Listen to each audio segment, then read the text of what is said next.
అన్న ఏం చేస్తుంటారు అన్న? నేను టాప్ మేస్తున్నాండి. కాపీ మేస్త్రి. సో ఏంటి ఎట్లా ఉన్నాయి అసలు మీ పనుల పరిస్థితి ఏంటి? మా గతంలో ఇసుక మొదట్లో ఆగిపోవడం, తర్వాత కరోనా రావడం, తర్వాత రేట్ల ప్రభావం పడడం, పనులు లేవని చాలామంది చెప్తా ఉన్నారు. ఏంటి ఎంతవరకు వాస్తవం అది? వాస్తవమా? ఆ, వాస్తవం అయితే చంద్రబాబు వచ్చినా ఇక్కడ మమ్మల్ని ఉద్ధరించేది లేదు, ఉమ్, జగన్ వచ్చినా మమ్మల్ని ఉద్ధరించేది లేదు. ఉమ్, వీళ్ళిద్దరు ఎవరో ఉద్ధరించేది లేదు. ఉమ్, ఒకప్పుడేమో రోడ్లు అభివృద్ధికని ఆయన చేసుకున్నాడు. ఆ, ఇప్పుడు జగన్ వచ్చేసాము, ఈ ఇళ్ళకి స్థలాలు ఇస్తున్నాము, పిల్లలకి స్కూల్లో ఇంగ్లీష్ మీడియం చెప్పిస్తాము, ఇదే అని చెప్పాడు. ఉమ్, కొన్నిసార్లు భోజనం బాగోట్లా జగన్ది. ఇంకోటి ఏంటంటే ఉమ్, ఇప్పుడు ఇద్దరున్న పిల్లలకేమో ఒకప్పుడు 15,000 ఇస్తానన్నాడు, ఇద్దరికి ఇస్తారు. ఇస్తానన్నాడు. ఇప్పుడు ఇద్దరికి ఇస్తున్నాడు, లేని వాళ్ళకి ఇస్తున్నాడు, ఉన్న వాళ్ళకి ఇస్తున్నాడు, తెలియట్లా. ఉమ్, మొత్తం కలిపి కొట్టాడు. ఉమ్, ఇప్పుడు చూస్తేనేమో చంద్రబాబు ఒక్కొక్క ముగ్గురు బిడ్డలున్నా ఒక్కొక్క బిడ్డకు 15,000 ఇస్తానంటున్నారు. ఉమ్, వాళ్ళు ఇచ్చేది ఎవరు సొమ్మిస్తున్నారు వీళ్ళు నాకు అర్థం కావట్లా. అదే. మెయిన్ వీళ్ళకి అర్థం కావట్లా. ఉమ్, ఒకప్పుడేమో చంద్రబాబు ఏమో అభివృద్ధికి అని ఉన్నవాడు ఉన్నట్టు కొనుక్కున్నారు ఉమ్, స్థలాలు, ఆ, కొనేసుకుని అపార్ట్మెంట్లు కట్టేసుకున్నారు. ఉమ్, అప్పుడు ఎందుకనంటే వాళ్ళు టీడీపీ అధికారంలో ఉంది కాబట్టి వాళ్ళు ఇసుకని ఇచ్చడివిడిగా వదులుకున్నారు. ఉమ్, అప్పుడు లేబర్ లాగానే ఉన్నాడు. అవును.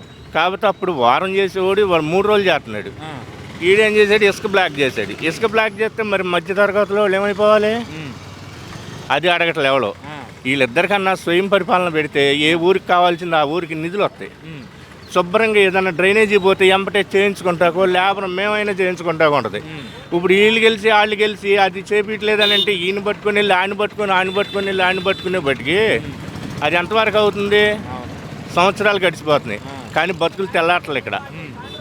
అంటే ఇప్పుడు మీరు అన్నట్టు గత ప్రభుత్వంలో అభివృద్ధి జరిగింది, ఈ ప్రభుత్వంలో పథకాలు పేరు చెప్తా ఉన్నారని చెప్తా ఇప్పుడు ఉన్నారు. మళ్ళీ 15,000 వేస్తానంటున్నాడు ఈయన. ఆ. ఏది ఒక్కొక్క బిడ్డకి ఎవరు సొమ్ములు వేస్తారు వీళ్ళు?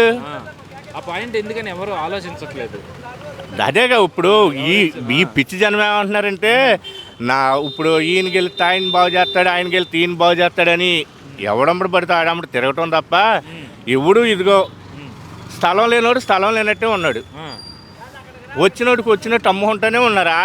ఆ అయ్యంలో నుంచి ఈ అయ్యంలో కూడా. ఉమ్, ఇంకెక్కడ వీడికి లేదు అని ఒక నలుగురు కలిసి వెళ్తున్నారా? ఆ పార్టీని పట్టుకోవాలి, ఈ పార్టీని పట్టుకోవాలి అని అలా అంటున్నారు. ఎంతవరకు కరెక్ట్ అంటారు? ఇప్పుడు ఈరోజు పని చేసుకునేవాడు కూడా జెండా మోయాల్సిన పరిస్థితి వచ్చిందంటే వచ్చిందంటే ఏం చేస్తారు? ఈ పనులు పాటలు లేక ఓ 200 ఇస్తానంటే ఆడమటెళ్ళేది, 300 ఇస్తానంటే ఈడమటెళ్ళేది, 1000 రూపాయలు ఇస్తానంటే ఆడికి ఓటేస్తున్నాం, 2,000 ఇస్తానంటే ఈడికి ఓటేస్తున్నాం. అంతే. ఇక మా బతుకులు మారు ఎవరొచ్చినా. ఉమ్. సో ప్రజల్లోంచే రావాలి కదా ఆ మార్పు. మరి రాదు, ఆ, రాదన్న, ఆ. రాదు. రావాలంటే ఏం చేయాలి? రావాలంటే ఏం చేయాలంటే స్వయం పరిపాలన పైన కేంద్రమే తీసుకోవాలి. కేంద్రం వాళ్ళు కూడా ఆ, ఎవడు నాకు వేస్తాడా ఓట్లు, ఎవడు నాకు మెజార్టీ ఉంటాడు ఆడే ప్రధానమంత్రి అంటున్నాడు. కానీ ఆ, అసలు వీళ్ళ బతుకులు మారవు. ఆ, మేము మా బతుకులు ఎన్నాళ్ళు చూసినా ఆ. ఎన్నేళ్ళు పోయినా ఆ. కాట్లు కలవటం తప్ప మా బతుకులు అయితే మారవు. అమ్మా. ఇది మాత్రం కరెక్ట్.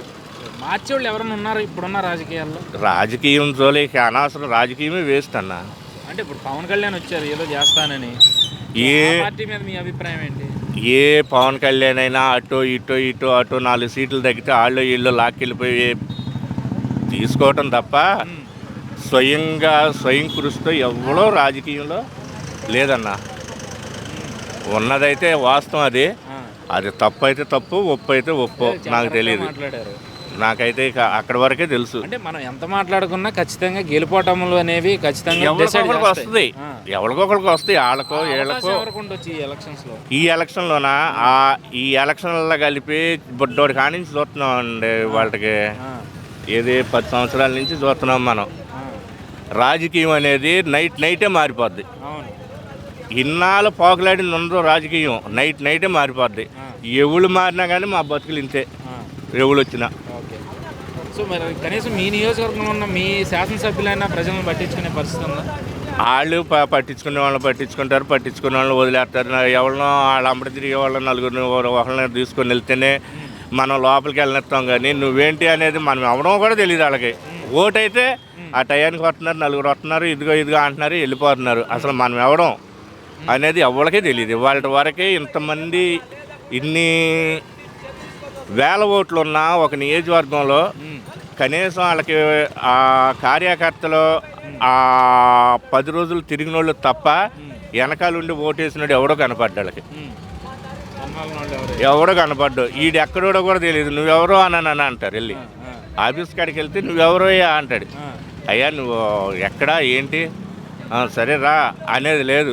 సరే తర్వాత సార్ లేడు, తర్వాత రండి అనే ఇదే. కానీ ఓట్లకి మొత్తం బాగానే వస్తాడు. ఎవడొచ్చినా, ఆయన వచ్చినా ఈయన వచ్చినా బారికి వస్తారు. తర్వాత ఎక్కడెక్కడో గుర్తు పెట్టుకోవాల్సిన అవసరం వాళ్ళకి లేదు. వెనకాల ఉన్న వాళ్ళు చెప్పరు.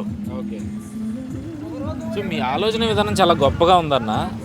కానీ రాజకీయాలు ఇప్పుడున్న ఇలాంటి రాజకీయాలు మారాలంటే మీలాంటి వాళ్ళు ఖచ్చితంగా మీరు ఎలా అయితే ఆలోచిస్తున్నారో అలాంటి వాళ్ళు పెరగాలి. మరి ఆ పరిస్థితి రావాలి అంటే ఇప్పుడు వాళ్ళ ఒపీనియన్ వాళ్ళదే. నా ఒపీనియన్ నేను చెప్పాను. ఇంకో 10 మంది ఒపీనియన్ 10 మంది చెప్తే దానికి ఇంకో 10 మంది కదలొచ్చు. ఈ కదిలే రకాల కాదు మేము. అట్లా కదిలే రకాలం కాదు. ఆడేదో చెప్పాడు పిచ్చాడు, ఈడేదో చెప్పాడు, ఇదంతా ఎట్టా వద్దు అనుకుంటాడు. ఎక్కడన్నా మొదలైతే సరే ఉంది, లేదు మొదలవ్వకపోతే మన బతుకులు మనమే. ఇక వాళ్ళు ఏది చేసినా మనం సంప్రదించుకోవటమే. ఇంకా అంటారు. నేను ఆగర్లో పని చేస్తాను. అవి పిల్లర్స్, బిల్డింగ్ పిల్లర్స్ పనులు ఉన్నాయి. మరి ఇప్పుడు చేతనం అట్టాగే అక్కడ ఒకటి ఉంటాయి. ఏంటి అసలు ఈ ప్రభుత్వం మీద మీ అభిప్రాయం ఏంటి? ప్రభుత్వం అంటే జగన్మోహన్ రెడ్డి దాన్ని అవును. ఆయన చేసే పనులు కొన్ని పనికి వస్తాయండి, కొన్ని పనికిరాని ఏంటి, పనికొచ్చాయండి. ఈ లేబర్కి పెన్షన్లు ఇవ్వటం ఇట్లాంటివి కానీ సంక్షేమాలు లేవు. కానీ అసలు కంపెనీలు లేవు, ఉద్యోగాలు లేవు, నిరుద్యోగులు ఎక్కువైపోయారు. అది జరిగేది. సామాన్యుల పరిస్థితి ఎట్లా ఉంది? అదే ఎప్పుడు మామూలే, ఎప్పుడు ఉండేది. వాళ్ళు వచ్చిన అంతే, వీళ్ళు వచ్చిన అంతే. అది బాగా ఒకటి కాదు, అన్నీ ఒకటి అనేది కాదు. పేదాడు కాల్చుకునే బీడీ కూడా 25 రూపాయలు చేశారు. 8 రూపాయల కట్ట 25 అయింది. ఏం చేస్తున్నారు? ఏమైపోతున్నాయి అంటే మన ఇంట్లోనే నలుగురు ఉంటే ఏమవుతాయో తెలియదు. వాళ్ళ దగ్గర ఏమవుతున్నాయి మనం ఏం చెప్తాం.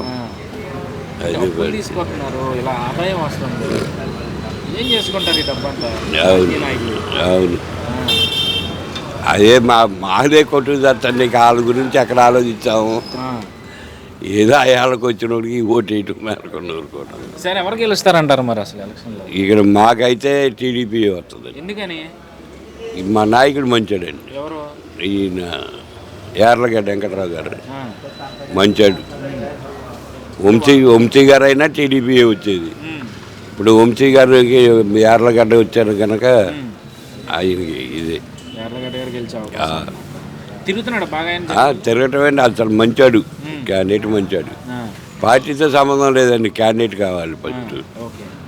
అది ముఖ్యమంత్రి ఎవరైతే బాగుంటారు అనుకుంటున్నారు? ఇప్పుడు ప్రస్తుతం ఉన్న పరిస్థితుల్లో ఆయనే తెలుగుదేశమే వస్తేనే మంచిది.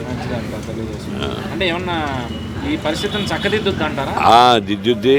పరిశ్రమలు తెస్తుంది, ఉద్యోగాలు వస్తాయి, కొంత లేబరు ఒడ్డున పడతారు. ఈయన వచ్చిన తర్వాత లేబర్ మొత్తం కుంటుపడిపోయారు. భవన నిర్మాణాలు లేవు. కార్మికులంతా ఎత్తుక్కొని చేసుకోవటమే. దాని మూలాన కుంటుపడిపోయింది. పేదలదే మరి. అందుకనే ఆయన ఉంటే పనులు ఉంటాయి. వాళ్ళు ఇచ్చినా ఇవ్వకపోయినా పనులన్నా చేసి బతుకుతారు. ఈయన వచ్చినాక పనులు లేకుండా పనులు పోయినాయి. అన్ని గ్యాసు, పెట్రోలు, డీజిలు అన్నిటికీ రేట్లు పెరిగి, నూనె ఏంటి ఒకటేంటి నిత్యావసరం మొత్తం అన్నీ పెరిగిపోయింది.